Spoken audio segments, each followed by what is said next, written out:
words of inspiration and love. Oh, how we live and what we say, it's stepping up and it's our way to love, live and share. Bonjour et bienvenue sur Couleur Papier, je suis ravie de vous retrouver aujourd'hui pour un nouveau projet, un projet de cartes avec un format un petit peu particulier et avec une technique que j'aime beaucoup, à savoir le blanchiment sur du papier de couleur. Je vous en avais déjà proposé, je vous mettrai le petit lien juste ici, mais là je vais le faire différemment en utilisant d'autres produits et je me demande si je préfère pas cette technique là. Je vais vous montrer, vous me direz ce que vous en pensez, vous testerez. Et vous reviendrez vers moi en disant je préfère celle-ci, je préfère celle-là. Moi, je pense que je préfère celle-ci en fait. Comme vous pouvez le voir ici, j'ai fait 4 exemples et on va en faire un 5e ensemble. J'ai utilisé des sets de tampons différents pour chacun de mes exemples pour vous montrer que vraiment vous pouvez utiliser plein de choses.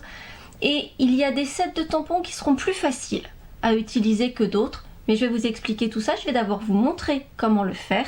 Et ensuite, je vous donne tous les petits détails. Donc comme vous avez pu le voir, ces cartes ont un format un peu particulier, que ce soit à l'horizontale ou à la verticale. Et en fait, ça correspond au format d'une page A4 que l'on plie en 3. Vous savez, dans ces enveloppes allongées, les formats chéquiers, eh bien c'est exactement ça. Donc ça donne un format un petit peu différent et j'aime bien changer et avoir ce nouveau format. Pendant les fêtes, vous pourrez rajouter par exemple des petits coins ou une enveloppe à l'intérieur pour mettre un chèque justement si vous offrez de l'argent. Mais même s'il n'y a pas cette idée derrière de mettre un chèque à l'intérieur, je trouve le format très intéressant et je pense que j'en ferai d'autres, des cartes sur ce format que l'on appelle Slimline en anglais, d'où le titre de la vidéo. Et comme je me suis beaucoup amusée avec ce format, je pense que ça reviendra. Vous en verrez d'autres. Donc comme je vous le disais, on peut choisir de mettre la carte à l'horizontale ou à la verticale. Pour chacune, évidemment, j'ai rajouté toujours des petits points de piqûre à l'intérieur pour la petite finition. Ça, c'est mon petit toc. Et comme je vous le disais, on va en réaliser une ensemble dans des coloris encore différentes et avec encore un autre set de tampons.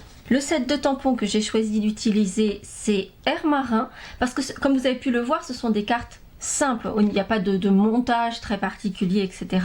C'est vraiment simple. Et du coup, je me suis dit que ça pouvait être facile à emmener en vacances, de couper ces morceaux de papier et ensuite faire notre coloriage. C'est vraiment tout simple, avoir 2-3 sets de tampons.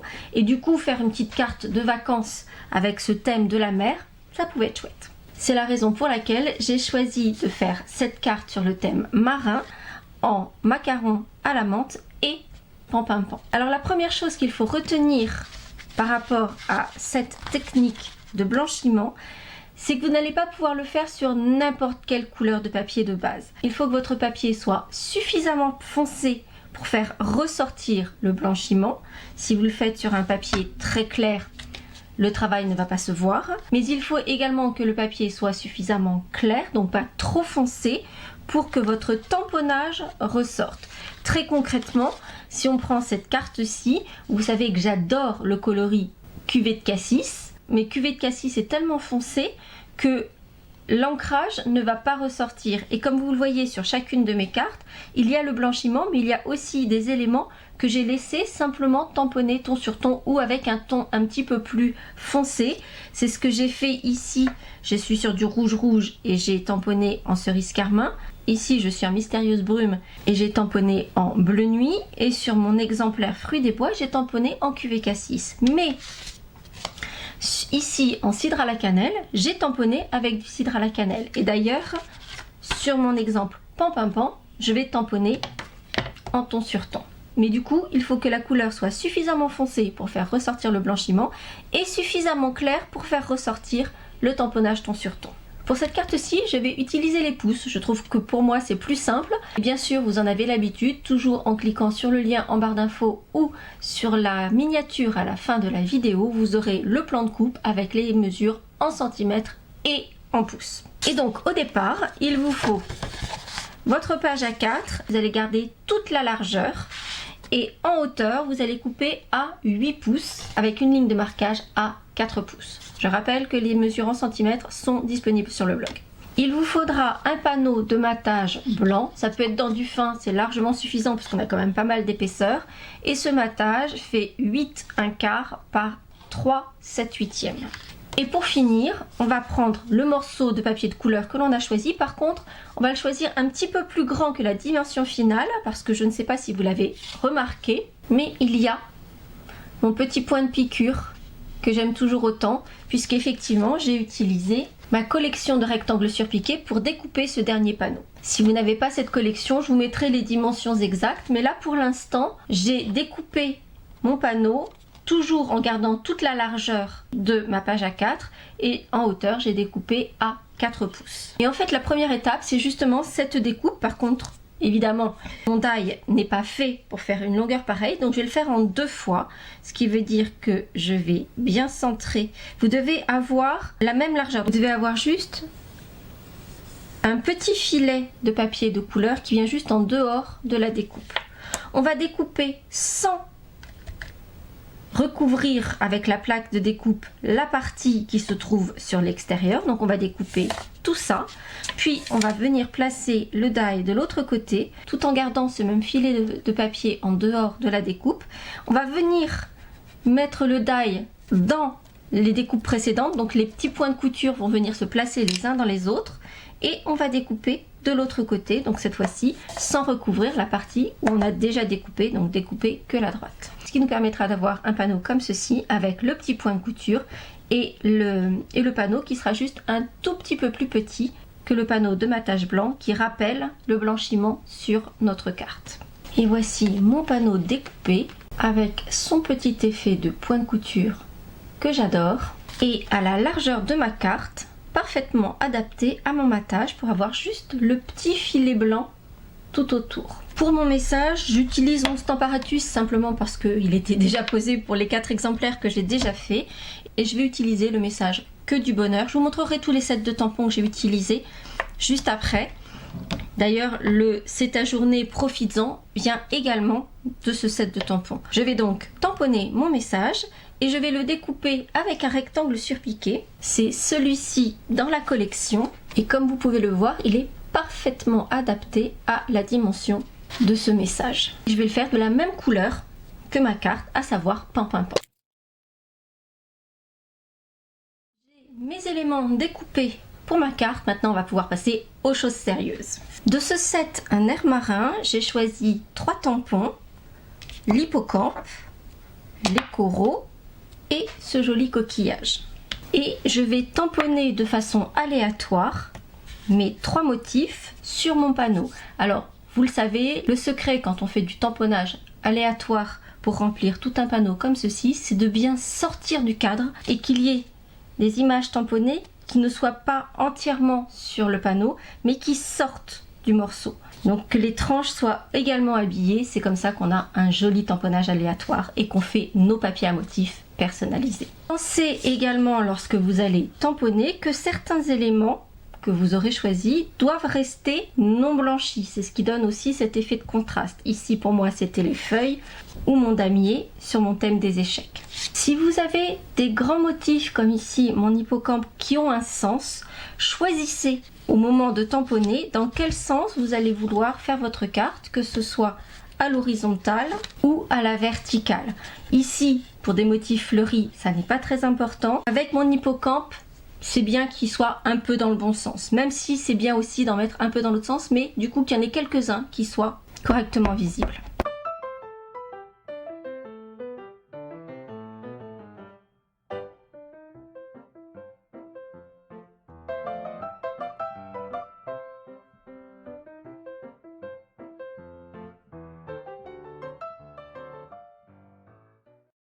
Une fois mon tamponnage terminé, alors vous voyez qu'il y a un espace qui est un peu libre ici.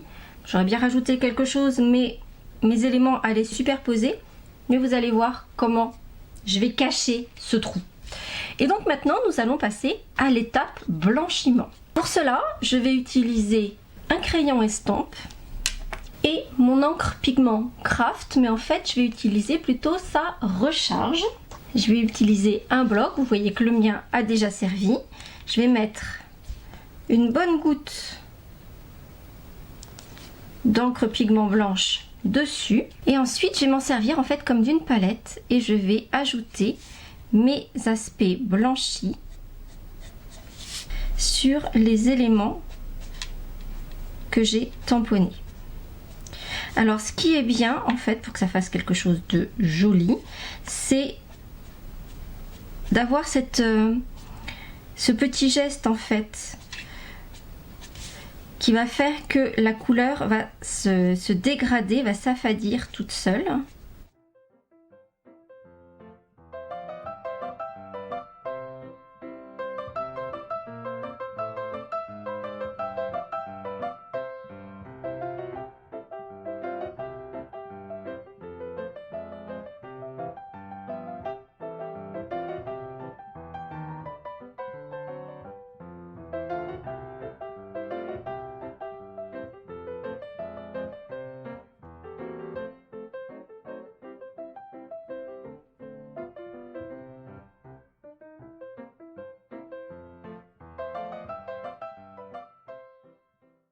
C'est une technique qui ne demande pas de qualité particulière au niveau du dessin des ombrages. Vous allez juste choisir où vous allez vouloir mettre vos aspects blanchis. Ce qui est bien, c'est de ne pas en mettre partout pour qu'on ait ces aspects de différence et que ça donne l'impression d'être un ombrage. Et ce qui est bien aussi, c'est d'éviter les lignes de votre tamponnage pour qu'elles continuent à ressortir. Mais comme en séchant, vos lignes vont ressortir quoi qu'il arrive, du coup, c'est assez simple en fait, il n'y a pas vraiment de moyen de se rater, ça fonctionne à peu près tout seul. Sur des motifs comme cela, il y a une petite difficulté supplémentaire qu'il va falloir choisir où vous voulez placer vos parties blanchies. Sur les fleurs comme celle-ci, en fait il y a des aspects d'ombrage déjà sur le tampon, ce qui veut dire que vous allez rajouter du blanc partout où c'est plus clair et laisser les parties plus foncées avec que l'encre. Ce qui veut dire que ça va vous guider pour placer votre blanchiment. Et donc vous allez procéder à l'ajout de ce blanc qui va faire ressortir vos motifs sur vos tamponnages.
Et voici mon fond sous-marin blanchi. Je ne sais pas ce que vous en pensez, mais clairement moi j'adore. Je trouve que c'est très agréable. Donc vraiment le secret, c'est de laisser les lignes de tamponnage visibles et des espaces non coloriés pour faire ressortir justement cet effet de blanchiment. Et puis vous avez toujours la possibilité de venir rajouter de la couleur, du blanc, si vous le souhaitez. Sachant que en séchant, ça va quand même se fondre. Vous n'aurez pas un effet aussi blanc que ça quand ça va sécher. L'avantage du crayon estompe, c'est que la pointe est extrêmement fine, donc on peut vraiment aller chercher des tout petits espaces à mettre en couleur. Puis l'autre avantage, c'est qu'il y a une espèce de diluant à l'intérieur. Ça vous permet d'apporter juste la dose d'humidité nécessaire pour l'utilisation. Ensuite, eh bien, nous allons coller notre panneau décoré sur son panneau de matage, donc en laissant juste le petit filet blanc tout autour. Et avant de venir coller le panneau sur notre base de carte, on va venir placer le ruban et notre message. Donc comme vous le disiez, je trouve qu'il y a un espace qui est un petit peu vide ici, et bien en fait je vais m'en servir pour mettre mon message et du coup j'ai plus cet effet de vide à cet endroit là. Le ruban que j'ai choisi pour cette carte-ci, c'est notre ruban extra fin Piscine Party, donc qui est vraiment très transparent. Donc j'aime beaucoup cette idée de laisser la transparence. J'ai pas utilisé de Piscine Party sur mon projet, mais il est tellement transparent qu'en fait il va se fondre avec les couleurs, et comme on est quand même dans cette tonalité, ça sera parfait. Donc je vais couper une longueur de ruban qui me permette de recouvrir la largeur, mais également de pouvoir remborder ce ruban au dos de mon panneau. Et je vais le coller en mettant simplement une bande d'adhésif double face sur toute la longueur du ruban et venir le coller ensuite sur la carte et le remborder au dos. Pour le message, je viendrai le coller avec des dimensionals. Et je vais peut-être vous surprendre, mais je l'ai fait pour toutes mes autres cartes et j'ai trouvé plutôt pas mal. Je vais utiliser mon Stamp and Seal parce que pour simplement mettre ces panneaux les uns sur les autres, eh bien c'est très largement suffisant. Et c'est vrai que c'est quand même pratique, c'est quand même rapide.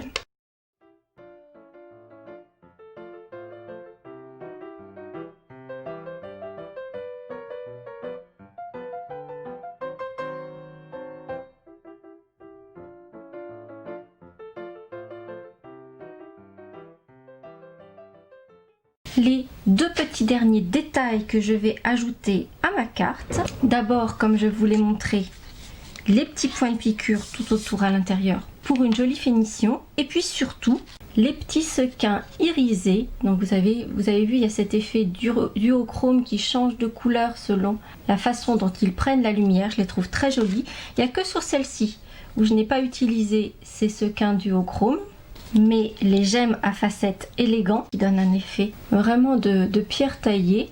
Et celui-ci, je l'ai mis en couleur avec un Stamping Blends. Sinon, pour toutes mes autres cartes, j'ai utilisé ces sequins, donc vous voyez, qui donnent vraiment cet aspect irisé, qui est vraiment magnifique. Ce sont les sequins art flamboyant.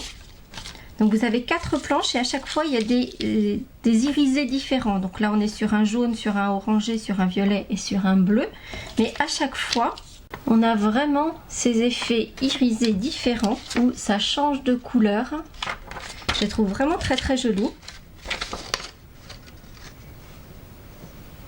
Ça donne vraiment une dimension supplémentaire. Et donc, évidemment, pour ma carte aux hippocampes, je vais utiliser les bleus irisés.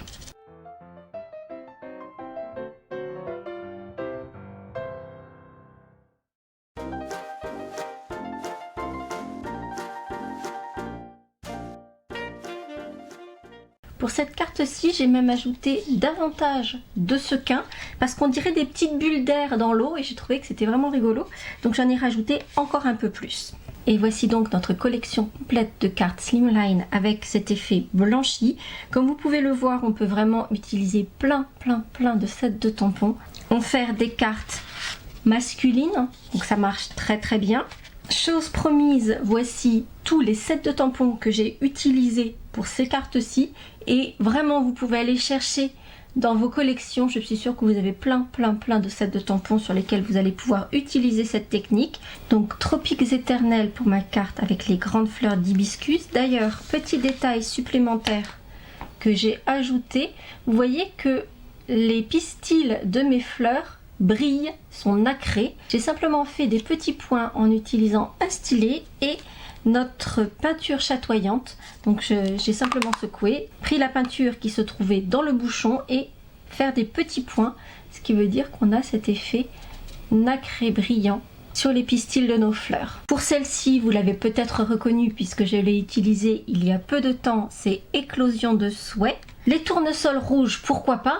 Des tournesols rouges au moment du coucher du soleil peut-être. C'est le set tournesol en fait. Ces 3 sets-ci sont accompagnés de leur set de die coordonnées. Pour la version masculine avec les pièces d'échecs, j'ai utilisé coup de chance. Et à l'instant même, donc notre set air marin pour la version vacances à la mer. Et pour les messages, comme je vous le disais, alors j'aurais pu utiliser des messages issus des différents sets. J'ai choisi d'utiliser un autre set pour ces messages et c'est ce set-ci, occasion à célébrer. Je l'aime bien, je trouve que ce sont des messages efficaces, donc que du bonheur, on peut l'utiliser pour tellement de choses et j'aime sa sobriété. Donc il y a simplement le petit trait qui souligne, j'aime beaucoup ce message. C'est ta journée, profites-en, là encore. Ça peut être pour un anniversaire, mais pour plein d'autres occasions. Un joyeux anniversaire, un peu en retard, mais vous savez qu'on peut toujours découper le tampon pour enlever le un peu en retard ou le remettre si on en a besoin. Et je te souhaite la meilleure des fêtes. Là encore, il y a plein d'occasions de faire la fête et de souhaiter une jolie fête à quelqu'un. Sans compter que la calligraphie est très jolie et que ça peut être un message, soit vraiment le message phare d'une carte ou un message à mettre à l'intérieur. J'espère que cette série de cartes vous donnera envie de plonger dans votre collection de sets de tampons, d'aller chercher les sets qui pourront s'adapter, ou peut-être vous donnera envie d'avoir cette jolie rose ou ces pièces d'échiquier dans votre collection de tampons. Je trouve, et c'est d'ailleurs ce que je vais faire moi-même, c'est le genre de projet que l'on peut préparer, genre on prépare la découpe du papier et puis on part simplement en vacances avec son set de tampons, son encre et son encre blanche. Et on s'amuse le soir à la veillée à apporter cette touche blanchie. On a donc plein de cartes qui seront disponibles. J'ai d'ailleurs une autre petite astuce à partager avec vous à propos de cette technique et cela concerne mon bloc qui m'a servi de palette. Pour qu'il ne bouge pas sur mon espace de travail et que je puisse aller chercher facilement mon encre blanche, j'ai simplement mis un petit morceau de pâte à fixe au dos. Je l'ai collé et là du coup il ne bougeait plus et je pouvais m'en servir quand bon me semblait. J'espère en tout cas que ces cartes vous plairont, que vous aurez envie de les reproduire. Si c'est le cas, vous n'hésitez pas à mettre un petit pouce en l'air et on se retrouve très vite pour de nouvelles aventures créatives. À très bientôt!